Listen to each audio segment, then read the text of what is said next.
Good evening and many thanks for joining us. You're watching QTV Nightly News coming to you from our studios on Caraba Avenue with me and Swane Sonyase. First, here are the main news headlines. The National Environment Agency, in partnership with the United Nations Environment Programme, on Thursday officially launched the Climate Resilient Banjul project. In observance of World Diabetes Day, celebrated every year on November 14th, we engage a medical doctor and a dietitian to discuss the causes, prevention and treatment of diabetes. And ahead of next week's launch of the Economic Census and the Business Establishment Survey, the Gambia Bureau of Statistics, GBOS, hosted the official opening ceremony and a full-day training session for enumerators on Thursday. The National Organization for Disabled and Orphans today donated materials to the disabled at an event held at the Department of Social Welfare in Banjul. And in international news, Azerbaijan's President Ilham Aliyev, whose country is hosting COP29, has called on developed countries, especially those with a colonial past, to provide tangible financial and technical support to small island states to protect these countries from the adverse effects of climate change. Well, stay tuned as we bring you more on these and other stories.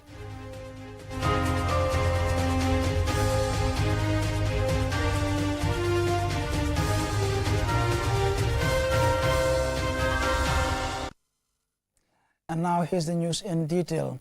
The National Environment Agency, on behalf of the Gambia government, in partnership with the United Nations Environment Programme, UNEP, on Thursday officially launched the Climate Resilient Banjul project with an inception workshop marking a pivotal step in the Gambia's response to escalating climate threats. William Kamara was at the launch and filed this report. The project, which is funded by a US $12.5 million grant from the Global Environment Facility's Least Developed Countries Fund, aims to support the climate resilience of urban communities in the Greater Banjul area by scaling investments in ecosystem-based adaptation and sustainable urban planning. This is a critical need for GBA communities facing intensified climate impacts such as frequent flooding, erratic rainfall, sea level rise, droughts, and rising temperatures. The workshop gathered stakeholders from various sectors, including government, National Assembly members, civil society, and local community groups, to discuss the project's framework for a cohesive approach to climate resilience planning. Ativa Gashamanji is the project manager at UNEP. The Gambia Climate Project is a pioneer project for the country and for the region.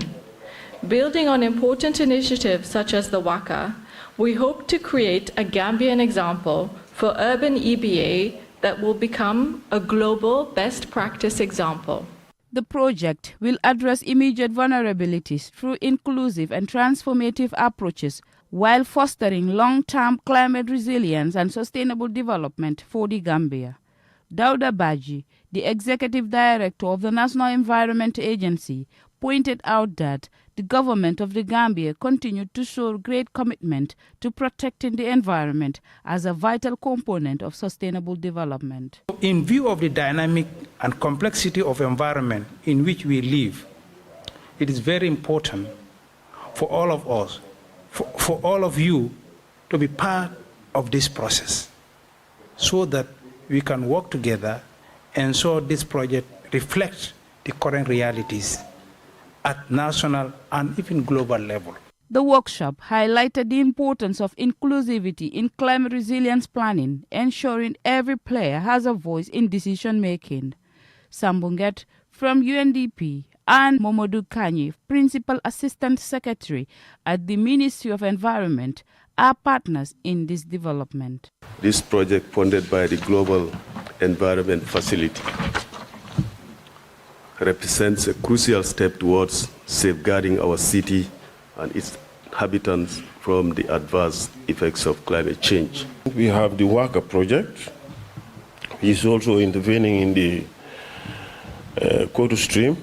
We launched it last year, and we hope the two projects will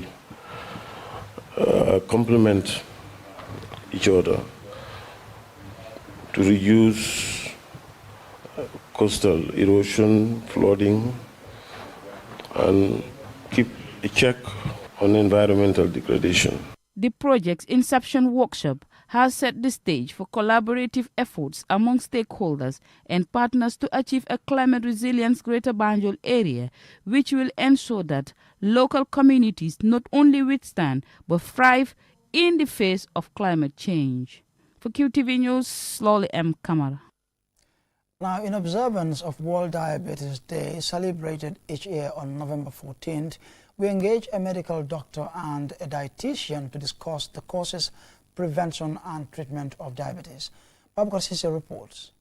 The theme for this year's World Diabetes Day is Breaking Barriers, Bridging Gaps, which highlights our commitment to reducing the risk of diabetes and making sure that everyone with the disease has access to equitable, thorough, reasonably priced and high-quality care.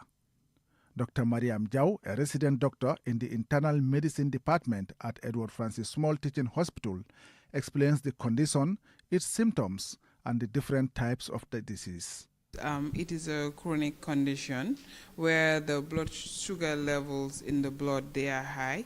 And when that happens, it can be as a result of the body not being able to use insulin, or it's not producing any of it. Insulin, this is a hormone that is produced by one of the organs that is needed so that the blood can use the sugar that we eat. But if that key is not there, or the key has a problem, then it will lead to diabetes. We have type 1, type 2, and also gestational diabetes, which is which happens in pregnant women. So for type 2 diabetes, they can have diabetes for years and they will not have any symptoms. According to the World Health Organization, over 4 million people are living with diabetes, with the majority in low and middle income countries, and 1.5 million deaths annually are directly attributed to diabetes globally.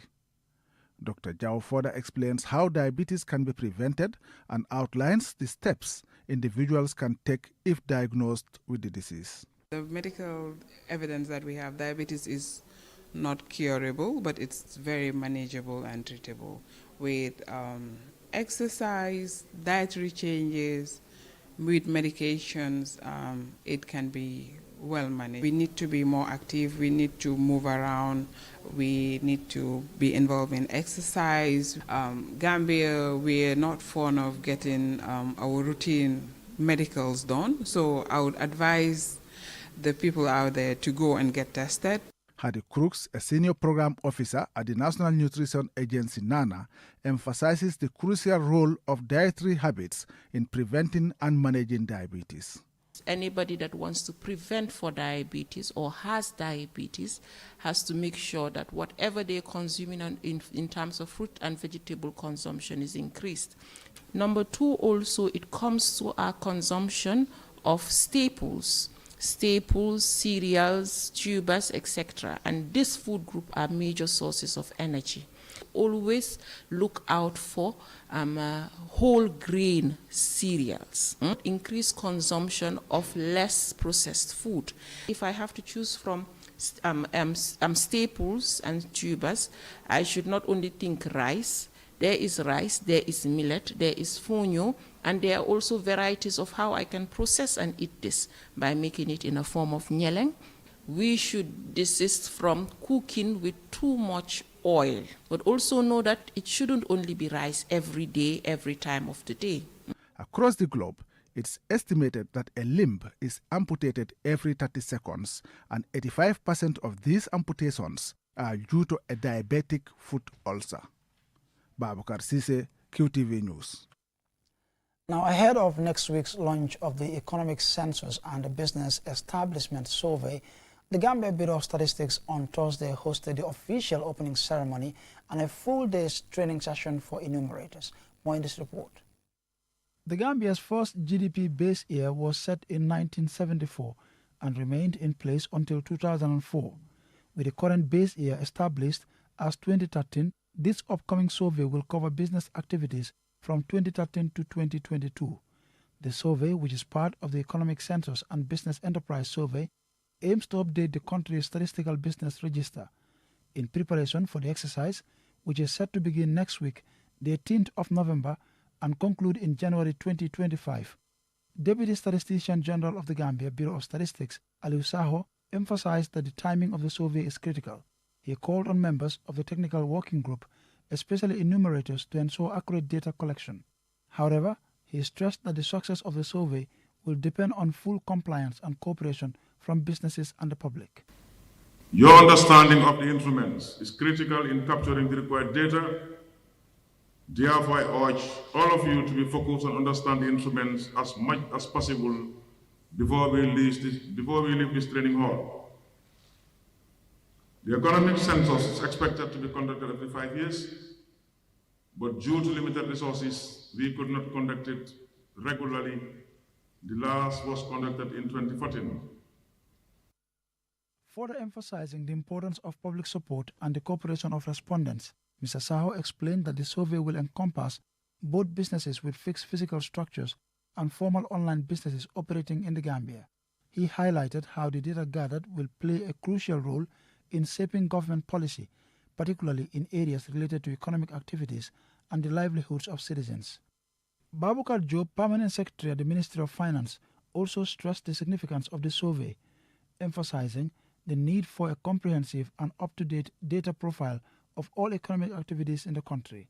He highlighted how such data is vital for informed policy making and national development. Additionally, he appealed to businesses and the public for their support, reminding them that the 2005 Statistics Act mandates all entities to cooperate with data collectors. The Ministry of Finance and Economic Affairs is cognizant of the need to conduct this exercise at most every 5 years so that important emerging economic activities are timely captured in the compilation of the GDP, and will ensure that this exercise is conducted on time. This will help in ensuring the national account data produced is always reflective of the realities. Among other things, the economic census is expected to provide a comprehensive understanding of the country's economic landscape, assist in compiling quarterly and annual GDP estimates, and offer an updated profile of all business activities in the country. Answana Sonyasi for KTV News. And time now for the commercial break, but we will be right back.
mooy fan fii mooy Inessa di place bi nga xam ne moom la ñëpp taaw place bii bépp xeetu ataaye bu baax rek bu dugg see ci dëkk bi xamal li fii rek la am bara warga bii neex na lool saf na ba pare tamit nag am gu bu neex boo ko naanee rek da ngay kontaan ci saa si añ ba suur ba gëreesal li nga lekk jëndal baara ataaya bii ndax moom la ñëpp taam gis nga sama client bii ataaya bu neex bu ne moom laa koy njëkk a jox ndax moom kat ataaya bu neex rek lay wër baara warga bii mooy warga bi gën te moo gën a saf kon nag ràññee leen ko bu baax kon daw leen gaaw ca Banjul foofu ca Inessa di place bi nga xam ni foofu rek nga ko mën a amee wholesale wala retail mu ngi foofu ci boori court house bi foofu ca Banjul wala nga daw ci bépp marché bépp supermarket bépp boutique fépp foo dugg rek di nga mën a am baara warga bii nga xam ne moom la ñëpp di wër tey baara warga moo dàq ci warga yi man maa ngi ci moom ndax su ma maree ataaya moom rek lay naan.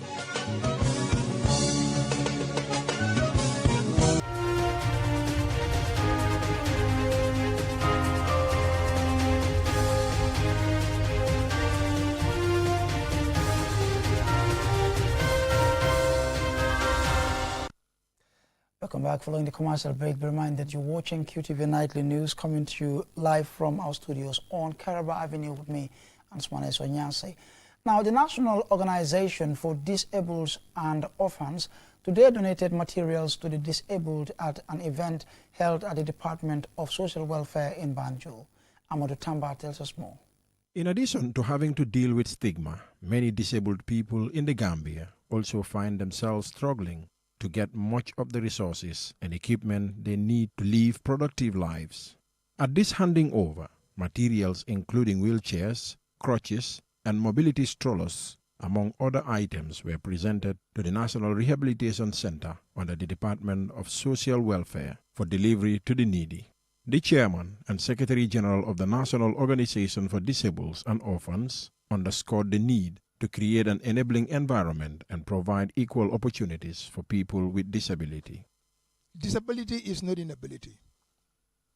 It is our collective responsibility to create an enabling environment for all of us to be fit in and contribute our quota to the socio-economic advancement of this country. It's the Gambia we have, and we are proud of being a Gambian, being a taxpayer. Therefore, we are supposed to have equal opportunity in all sectors of life, particularly to our national cake. Mr. Momodu N. Savage from the National Rehabilitation Center, who received the materials on behalf of the beneficiaries, emphasized the significance of the donation. On behalf of the beneficiaries, we want to thank Lamin Mane and partners for a wonderful job done. The demand for this mobility aid is too much. If you don't even have a wheelchair, you either have RTA, that means road traffic accident. People with diabetic, they always come. Amputation is on the highest. So we receiving this today, it really help us on our work. The Gambia-based manager of Courageous Import, who through his brother, Mr. Courage Osawe, supported the shipping of these materials from Nevada in the USA, says they will continue to partner with the National Organization for Disabled and Orphans in support of the needy. So this year, March, I also called him. I said, my brother is not here, but he just came. We have a lot of crutches and which he said is coming. And indeed he came, he saw them. I think about 2 or 3 times the car came and he packed everything to where he's supposed to park them. So I want to thank God that Courageous Import is so associated with the people living with a disability, and it will not stop. We will continue to support. At the presentation ceremony, Salifu K. Jaite, who in the past donated about 17 wheelchairs to the disabled, stressed the need to support people with disability, citing that as humans, we are all equal before Allah. Mr. Jaite further stated that what you do to people belongs to you, so it is good to support, saying the people you underrate might be better than you in the eyes of Allah. People with disability need to be supported and feel part of the society to enable them live a life free from discrimination and so contribute meaningfully to society. For QTV News, Amadou Tamba. Now, the Center for Research and Policy Development hosted a media briefing to present the findings of its latest study on the political representation of women and youth in the Gambia. The event attracted journalists, policy analysts, and activists. Usman Jatta has the details. Inadequate political representation of women and youth remain facts of life in the Gambia, as highlighted by the findings of the latest study from the Center for Research and Policy Development, CRPD. The study, titled Pathways to Empowerment, Political Actors' Perspective on Women and Youth Representation in Gambian Politics, explores the ongoing barriers that limit the full participation of these critical groups in the political sphere. The report outlines both the progress achieved and the challenges that persist. CPRD Programs Manager Mariama Davis and Seth Matijau, Executive Director, presented the report's key findings. Citizens are saying that they disagree with the reason that women do not make good leaders as men, that it's not a reason for women to not be voted in National Assembly. And then male influence in politics, we see that 41% of citizens believe that women in politics are held back by men. And the other issue is internalized gender norms and internalized reluctance among some women. It's not only about what the society is saying, but something like we say, okay, the role of a woman is to sit in the kitchen, and and then that is internalized and accepted and made as a reality, instead of the fact that a woman should go to school, a woman should go and learn, a woman should work, should do all the other things that people are doing. The survey is a comprehensive three-part study consisting of a desk review, key informant interviews, and an opinion poll on socio-political issues and processes in the country, with a particular focus on the participation of women and youth in politics. With 1,200 respondents aged 18 and above, the survey found that 84% of citizens support the introduction of a quota system to ensure greater female representation in the National Assembly. In terms of perceptions about corruption, 77% of women, compared to 75% of men, believe that women are less corrupt than men. However, most male respondents disagree with this view. The findings also reveal that 89% of registered voters participated in the last election, with 81% of female and 79% male voter turnout. This made it one of the highest voter turnouts in recent elections in West Africa. With comparison, Nigeria's 2023 presidential election saw a voter turnout of 26.7%. Additionally, 71% of respondents agree that the Gambia needs a new constitution, while a smaller percentage is opposed to the idea. For many, the absence of supportive societal norms and limited access to political networks are among the biggest obstacles to the political representation of women and youth. Here are Halimatu Sise, a women's reporter and activist, and Duruja, a member of the Inter-Party Committee, respectively. We need to let the women know that if they want to contest elections, they would dig up their past. What they did to Rahim Malik Low, they would do more than that to any of them. They would bully them, they would discriminate them. If the leader is changeable, then women can step forward and say, I also want that position. But if the leader is cemented, nothing is going to change. When will women have the opportunity to challenge for that leadership? And it is only laws that can regulate that. These latest findings are expected to inform policy initiatives aimed at increasing the participation of women and youth in national politics, ultimately contributing to the development of a more inclusive political environment in the country. Usman Jatta, QTV News. And time now for international news in a moment.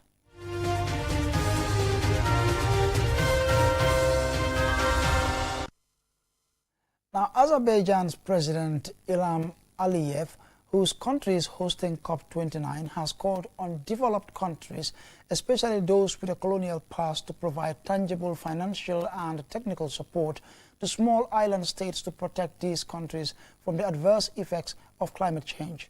Here is Alusi Say.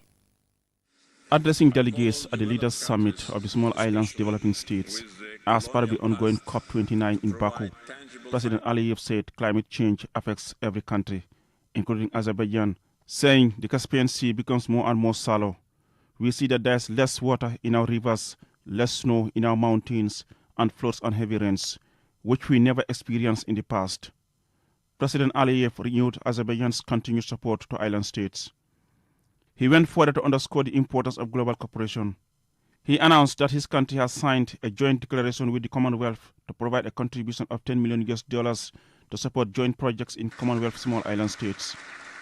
Amidst rousing applause from the delegates and referring to their former colonies, he described the so-called overseas territories of France and Netherlands, particularly in the Caribbean and the Pacific, as being among the most severe impacted by climate change.